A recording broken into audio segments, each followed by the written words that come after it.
Cinema ரகசியம் நேயர்களுக்கு வணக்கம். தமிழ் திரையுலகில் நடிப்பு என்ற வார்த்தைக்கு அகராதியாக திகழ்ந்தவர் நடிகர் திலகம் சிவாஜி கணேசன். அவர் ஏற்று நடித்த எத்தனையோ பாத்திரங்களில் இன்றும் ரசிகர்களால் வியந்து பார்க்கப்படும் ஒரு கதாபாத்திரம் பாரிஸ்டர் ரஜினிகாந்த். அறிவு, கௌரவம், அகங்காரம் என ஒரு மனிதனின் உச்சக்கட்ட உணர்ச்சிகளை திரையில் காட்டிய அந்த படம்தான் கௌரவம். இந்த படத்திற்கு கவியரசர் கண்ணதாசன் எழுதிய பாடல்கள் அந்த பாத்திரத்தின் கம்பீரத்திற்கு எப்படி வலு சேர்த்தன என்பதை இந்த வீடியோவில் நாம் பார்க்க போகிறோம். வீடியோவை முழுமையாக பாருங்கள். 1973 வெளியான கௌரவம் திரைப்படத்தின் உருவாக்கம், சிவாஜியின் அந்த அசுர நடிப்பு மற்றும் கவியரசு கண்ணதாசன் MSV கூட்டணியில் பிறந்த அந்த அற்புதமான பாடல்களின் பின்னணி ரகசியங்களை விரிவாக பார்க்க போகிறோம். இயக்குனர் வியட்நாம் வீடு சுந்தரம் இயக்கத்தில் உருவான படம் கௌரவம். சிவாஜி கணேசன் இதில் பாரிஸ்டர் ரஜினிகாந்த் மற்றும் அவரது மருமகன் கண்ணன் என இரு வேடங்களில் நடித்திருப்பார். ஒரு வெற்றிகரமான வக்கீல் தனது கௌரவத்திற்காக தன் சொந்த இரத்தத்துடனேயே மோதும் ஒரு உணர்ச்சிகரமான கதை இது.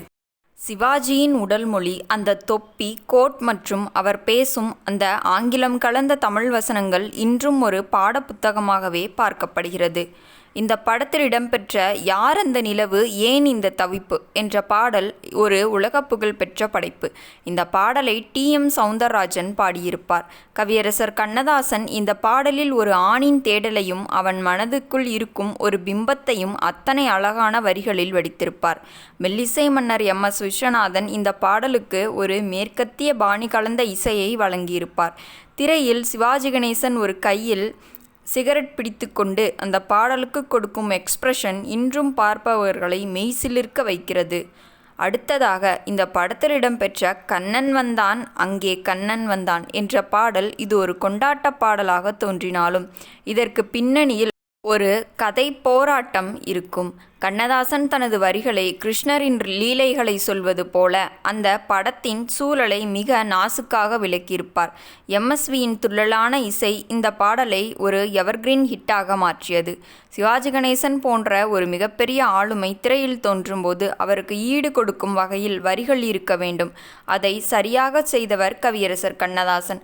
குறிப்பாக பாரிஸ்டர் ரஜினிகாந்தின் அந்த கர்வத்தை வெளிப்படுத்தும் காட்சிகளில் பின்னணி இசையும் கவியரசரின் தத்துவங்களும் மிகச்சரியாக பொருந்தின. ஒரு மனிதன் தனது கௌரவத்திற்காக எதையும் இழக்கத் துணிவான் என்பதை அந்த பாடல்களின் வரிகள் உணர்த்தி கொண்டே இருக்கும். கௌரவம் திரைப்படம் வெளியாகி 50 ஆண்டுகளுக்கு மேலாகியும் இன்றும் அந்த படத்தின் தாக்கம் குறையவில்லை. சிவாஜியின் நடிப்பை விவாதிக்கும் எவரும் இந்த படத்தை தவிர்க்க முடியாது. அதேபோல் கண்ணதாசன் MSV கூட்டணியில் வந்த மிகச்சிறந்த ஆலயங்களில் கௌரவம் படத்திற்கு ஒரு முக்கிய இடம் உண்டு. இப்படி ஒவ்வொரு காட்சிகளிலும் ஒவ்வொரு வரிகளிலும் ஒரு ரகசியத்தை, ஒரு தேடலை வைத்திருப்பதே கவியரசரின் தனிச்சிறப்பு. கௌரவம் திரைப்படம் அதற்கு ஒரு மிகச்சிறந்த உதாரணம். நேயர்களே, கௌரவம் திரைப்படத்தில் உங்களுக்கு பிடித்த காட்சி அல்லது பாடல் எது என்பதை மறக்காமல் கமெண்ட் செய்யுங்கள். இந்த வீடியோ உங்களுக்கு பிடித்திருந்தால் மறக்காமல் வீடியோவிற்கு ஒரு லைக் செய்துவிட்டு நமது சினிமா ரகசியம் சேனலை சப்ஸ்கிரைப் செய்து கொள்ளுங்கள். உங்கள் ஆதரவுதான் எங்களின் பெரிய பலம். மேலும் நாளை இது போன்ற சுவாரஸ்யமான சினிமா தகவலுடன் உங்களை சந்திக்கிறேன். நன்றி, வணக்கம்.